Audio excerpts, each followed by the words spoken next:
ایک عظیم مسلم سلطنت جہاں سورج کی کرنیں سنہری میناروں پر پڑتی تھی اور بادشاہ کا دل جہاد کے جذبے سے بے قرار تھا۔ اس کی سلطنت کے بازاروں میں رونق تھی، جہاں تاجر اپنا سامان بیچتے تھے، بچے مساجدوں کے صفوں میں قرآن پڑھتے اور اذان کی آواز فضا میں گونجتی۔ یہ ایک ایسی سلطنت تھی جہاں عدل و انصاف کا بول بالا تھا اور غریب و یتیم کو پناہ ملتی تھی۔ لیکن اس عظیم سلطنت کا بادشاہ، جو اللہ سے ڈرنے والا اور بہادر تھا، اپنے شاہی محل میں بے چین بیٹھا تھا۔ اس نے اپنی زندگی اللہ کے دین کی سربلندی اور ظالموں کے خاتمے کے لیے وقف کر رکھی تھی، مگر 1 سال سے کوئی نئی فتح نہ ہونے کی وجہ سے اس کا دل بے قرار تھا۔ وہ سوچتا تھا کہ اللہ کے بندوں پر ظلم ہو رہا ہوگا اور وہ خاموش بیٹھا ہے۔ ایک دن بادشاہ نے اپنی فوج اور دربار کو عظیم شاہی ہال میں جمع کیا۔ ہال میں بادشاہ کی آواز گونجی، اے میرے وفادار ساتھیوں، ہماری سلطنت اللہ کی توفیق سے مضبوط ہے، لیکن 1 سال سے ہم نے کوئی جہاد نہیں کیا۔ ظالم اب بھی اللہ کے بندوں پر ظلم کرتے ہوں گے اور یہ ہمارے لیے باعث شرم ہے کہ ہم اپنے تخت پر آرام کر رہے ہیں۔ اب وہ وقت ہے کہ ہم اللہ کے راستے میں نکلے۔ اس کے الفاظ سے حال میں سناٹا چھا گیا۔ پھر ایک جوان سپاہی جس کا نام مالک تھا آگے بڑھا۔ وہ ایک قریبی گاؤں سے آیا تھا اور راجہ دھرمپال کے ظلم کی کہانیوں سے واقف تھا۔ اس نے کہا، بادشاہ سلامت، مجھے ایک غریب کسان عباس نے بتایا ہے کہ ایک قریبی علاقے میں راجہ دھرمپال نامی کافر حکمراں ہے۔ وہ اپنے لوگوں پر سخت ظلم کرتا ہے۔ مالک نے کہا، بادشاہ سلامت، عباس ایک غریب کسان ہے، اس کی ایک بیٹی ہے جو جوان ہو رہی ہے۔ راجہ دھرمپال ہر سال بھاری ٹیکس مانگتا ہے، جو ادا نہ کر سکے اس کا گھر جلا دیتا ہے۔ عباس نے بتایا کہ پچھلے مہینے اس کے پڑوسی کا گھر اس نے اس لیے جلا دیا کہ اس نے ٹیکس کی ادائیگی میں تاخیر کی۔ اس کی بیٹی کو دربار میں لے جا کر بے عزت کیا۔ راجہ کا قلعہ 3 بڑے دروازوں سے محفوظ ہے اور اس کی فوج لوگوں کو غلام بناتی ہے، مسلمانوں کو خاص طور پر ستاتا ہے، ان کے مسجدوں کو تالے لگا دیتا ہے۔ بادشاہ کی آنکھوں میں غصہ بھر آیا۔ اس نے فیصلہ کیا کہ وہ راجہ دھرمپال کے ظلم کا خاتمہ کرے گا۔ اس نے اپنے بیٹوں علی اور ہاشم کو بلایا۔ علی، جو 25 سال کا تھا، ایک بہادر جنگجو تھا۔ اس کی تلوار سے دشمن کانپتے تھے اور وہ اپنے باپ کی طرح اللہ پر یقین رکھتا تھا۔ ہاشم 22 سال کا ذہین اور صابر تھا۔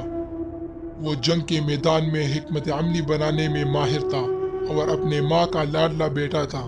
دونوں بیٹوں نے کہا، ابا جان، ہم آپ کے ساتھ ہیں، اللہ کے لیے لڑنا ہمارا فرض ہے۔ بادشاہ کی بیوی، جو اپنے بیٹوں سے بے پناہ محبت کرتی تھی، نے اپنے بیٹوں کو روکنے کی کوشش کی۔ وہ بولی، میرے بیٹو، تم دونوں میری جاں ہو، کیا ضروری ہے کہ تم دونوں جنگ میں جاؤ؟ کم از کم ہاشم کو تو روک لو، وہ ابھی جوان ہے اور میں اسے کھونا نہیں چاہتی۔ علی نے کہا، اماں، اگر ہم پیچھے رہے تو اللہ ہمیں پوچھے گا کہ تم نے میرے بندوں پر ظلم کیوں ہونے دیا۔ ہاشم نے کہا، اماں، شہادت سے بڑھ کر کوئی عزت نہیں، اللہ ہمارا حفاظت کرے گا۔ بادشاہ کی بیوی کی آنکھوں میں آنسو آئے، لیکن اس نے اللہ پر بھروسہ کیا اور کہا، جاؤ، اللہ تمہارا حامی ہو۔ بادشاہ نے فوج تیار کی اور روانہ ہوا۔ راجہ دھرمپال کا قلعہ ایک بلند پہاڑ پر تھا، جس کے آس پاس گھنے جنگل اور نہریں تھی۔ 3 عظیم دروازے لوہے اور پتھر سے بنے تھے اور ہر دروازے پر تیر انداز کھڑے تھے۔ پہلے حملے میں علی نے پہلے دروازے پر، ہاشم نے دوسرے پر اور بادشاہ نے تیسرے پر حملہ کیا، لیکن دشمن کی فوج نے انہیں پیچھے دھکیلنے پر مجبور کیا۔ عباس نے بتایا کہ راجہ نے اپنے لوگوں کو بتایا ہے کہ اگر وہ ہار گئے تو سب کو مار دیا جائے گا۔ دوسرے حملے میں بھی ناکامی ہوئی۔ ہاشم نے حکمت عملی بنائی، لیکن راجہ کی فوج نے خفیہ راستوں سے حملے کیے۔ 9 حملوں تک بادشاہ ناکام رہا، لیکن بادشاہ کے حوصلے اتنے بلند تھے کہ بادشاہ پیچھے مڑنے کا نام نہیں لے رہا تھا۔ مایوسی میں ڈوبا بادشاہ ایک رات خیمے میں اللہ کے حضور رو پڑا۔ اس نے گڑ گڑا کر دعا مانگی، اے اللہ، تو ہی میرا رہنما ہے، اگر مجھ سے کوئی خطا ہوئی تو مجھے معاف کرو، ہمیں فتح عطا کر تاکہ تیرے بندوں کو ظلم سے نجات ملے۔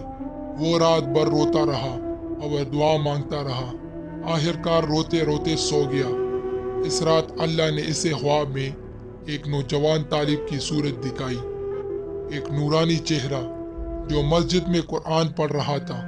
ایک آواز آئی، یہ نوجوان طالب تیری فتح کی کنجی ہے، اسے اپنے فوج میں شامل کرو۔ جب بادشاہ کی آنکھ کھلی تو اس نے شیخ احمد نامی ایک عالم کو بلایا۔ شیخ احمد نے کہا، بادشاہ خواب اللہ کی طرف سے ہے، اس نوجوان طالب کو تلاش کرو، اللہ نے تمہیں نشانی دیا ہے۔ بادشاہ نے نوجوان طالب کی تلاش شروع کی۔ ایک قریبی گاؤں کی مسجد میں اسے ایک 20 سالہ نوجوان ملا جو سادہ لباس میں قرآن کی تلاوت کر رہا تھا۔ یہ نوجوان بچپن میں یتیم ہو گیا تھا، اس کی ماں نے اسے مسجد میں چھوڑا تھا جہاں ایک عالم نے اسے پالا۔ وہ رات بھر عبادت کرتا، قرآن حفظ کرتا اور لوگوں کو اللہ کی راہ بتاتا۔ اس کا ایمان اتنا مضبوط تھا کہ لوگ کہتے کہ وہ اللہ والا ہے۔ بادشاہ نے کہا، اے نوجوان طالب، میں ایک مسلم حکمراں ہوں، میری سلطنت عدل پر قائم ہے۔ اللہ نے مجھے خواب میں تیری طرف اشارہ کیا، میں نے 9 حملوں میں ناکامی دیکھی، لیکن اللہ نے بتایا کہ تو فتح کی کنجی ہے، کیا تو ہمارے ساتھ چلے گا؟ نوجوان طالب نے کہا، اگر اللہ نے مجھے چنا ہے تو یہ میری سعادت ہے، میں آپ کی فوج میں ضرور شامل ہوں گا، لیکن میری لڑائی صرف اللہ کی رضا کے لیے ہوگی۔ نوجوان طالب بادشاہ کے ساتھ چل پڑا۔ بادشاہ نے اسے جرنیل بنایا۔ نوجوان طالب نے فوج کو جمع کیا اور کہا، اے اللہ کے بندو، یہ جنگ ہمارے ایمان کی جنگ ہے، صبر کرو، اللہ پر بھروسہ رکھو، فتح تمہاری ہوگی۔ دوسرے دن جنگ کی تیاری شروع ہوئی۔ بادشاہ نے فوج کو 3 حصوں میں تقسیم کیا۔ علی نے پہلے دروازے پر حملہ کیا اور ایک زبردست لڑائی کے بعد کامیابی سے اندر داخل ہوئے، لیکن لڑتے لڑتے علی کی زبان پر کلمہ شہادت جاری ہوئی اور وہ شہید ہوئے۔ دوسری طرف ہاشم نے دوسرے دروازے پر حکمت عملی بنائی، اس نے دشمن کے خفیہ راستوں کو بند کیا اور وہ بھی اپنے دروازے پر کامیاب ہو گیا، لیکن ایک تیر ہاشم کے سینے پر لگی۔ وہ لڑتا رہا اور لڑتے لڑتے وہ بھی شہید ہو گیا۔ نوجوان طالب نے تیسری دروازے پر لڑائی کی، اس کی آواز سے فوج میں جوش بھر گیا۔ وہ دشمن کے بڑے جرنیل سے لڑا، اللہ کا نام لیا اور دروازہ توڑ دیا اور اپنے دروازے پر کامیابی سے اندر داخل ہوا، لیکن ایک تلوار نے اسے بھی شہید کر دیا۔ اسی دوران بادشاہ کا سارا فوج قلعے میں داخل ہو چکا تھا اور راجہ دھرمپال بھی بھاگ چکا تھا۔ دشمن کا فوج بہت کمزور ہو چکا تھا اور آخرکار بادشاہ نے قلعہ فتح کیا۔ لیکن بادشاہ کی قیدیوں میں راجہ کی 18 سالہ بیٹی ساویتری گرفتار ہوئی۔ وہ خوبصورت تھی، لیکن اس کی آنکھوں میں خوف تھا۔ اس کی ماں وفات پا چکی تھی اور وہ اپنے باپ کی ظلم سے بے خبر تھی۔ وہ بولی، اے بادشاہ سلامت، مجھے میرے باپ کے پاس جانے دو یا مجھ سے نکاح کر لو، میں تنہا ہوں اور تمہارا دل نیک لگتا ہے۔ بادشاہ نے کہا، اے ساویتری، میں تم سے نکاح نہیں کر سکتا، میری جنگ اللہ کے لیے تھی، اگر میں نے تم سے نکاح کی تو لوگ سوچیں گے کہ یہ فتح تمہارے لیے کی، میں تمہیں عزت سے تیرے باپ کے پاس بھیج دوں گا۔ فتح کے بعد بادشاہ نے اپنے 2 بہترین جرنیلوں کو راجہ دھرمپال کے علاقے کا حاکم منتخب کیا۔ اس نے انہیں ہدایت دی کہ وہ عدل و انصاف سے حکومت کرے اور لوگوں کو ظلم سے نجات دے۔ پھر اس نے اپنی فوج کے ساتھ واپسی کا پروگرام بنایا اور سلطنت کی طرف روانہ ہوئے۔ جب بادشاہ اپنے دارالحکومت کے محل پہنچا تو وہاں لوگ اس کے انتظار میں شہر کے دروازوں پر پھولوں کی مالائیں سجائی گئی تھی اور عوام فتح کی خوشی میں نعرے لگا رہے تھے۔ ہر طرف خوشی کا عالم تھا۔ لوگ اپنے عظیم بادشاہ کی واپسی پر شکر ادا کر رہے تھے، لیکن بادشاہ کا دل بھاری تھا کیونکہ اس نے اپنے بیٹوں علی اور ہاشم اور ایک نوجوان طالب کو کھو دیا۔ جب وہ محل کے اندر اپنے گھر میں داخل ہوئے تو اس کی بیوی دروازے پر کھڑی تھی۔ اس کی آنکھوں میں امید تھی، لیکن جب اس نے اپنے بیٹوں کو بادشاہ کے ساتھ نہ دیکھ تو اس کا چہرہ سم گیا۔ وہ بولی، علی اور ہاشم کہاں ہے؟ وہ نظر نہیں آ رہے۔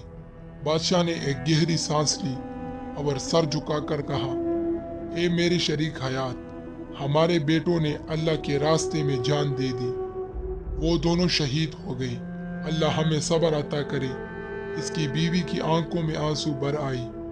وہ ایک لمحے کے لیے خاموش ہوئی، پھر اس نے اپنے آپ کو سنبھالا اور کہا، اللہ کا شکر ہے کہ ہمارے بیٹوں کو شہادت کا رتبہ ملا۔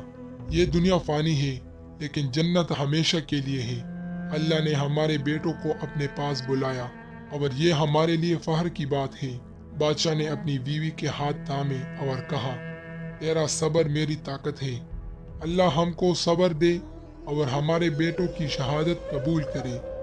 دونوں نے مل کر اللہ کا شکر ادا کیا اور اپنے سلطنت کو مزید مضبوط کرنے کا عزم کیا۔ یہ کہانی بتاتی ہے کہ اللہ پر بھروسہ کرو، ظلم کے خلاف کھڑے ہو اور دنیا کی خواہشات سے بالاتر رہو۔ بادشاہ نے سلطنت کو مضبوط کیا اور لوگ اسے یاد کرتے رہے۔ اللہ ہمیں بھی ایسا ایمان دے۔